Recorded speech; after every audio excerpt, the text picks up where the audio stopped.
Moi, je veux expliquer ce qui se passe, parce qu'il ne faut pas qu'il y ait une forme de panique qui ajoute à quelques difficultés objectives. Il n'y a pas de pénurie d'essence dans le sens où la France n'aurait plus d'approvisionnement. Ça n'est pas cela. Il y a des phénomènes ponctuels qu'on essaye de résorber.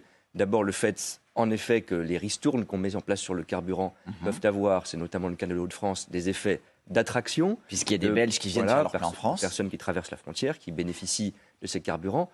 On assume évidemment cette politique de soutien au pouvoir d'achat. Et elle ne changera pas. Elle ne changera pas.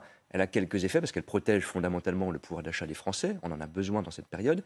Mais elle a quelques effets de cette nature. S'y ajoute une situation sociale que vous connaissez. Avec des grèves dans les raffineries, de Total ou d'Esso qui sont en grève aujourd'hui. Il y a une difficulté sociale.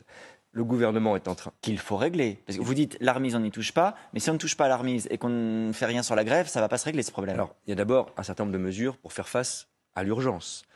La ministre de l'Énergie, Agnès Pannier-Runacher, qui est en première ligne sur ce sujet, a activé dans un certain nombre de lieux, notamment dans les Hauts-de-France, ce qu'on appelle le déblocage de stocks stratégiques pour que l'approvisionnement soit renforcé.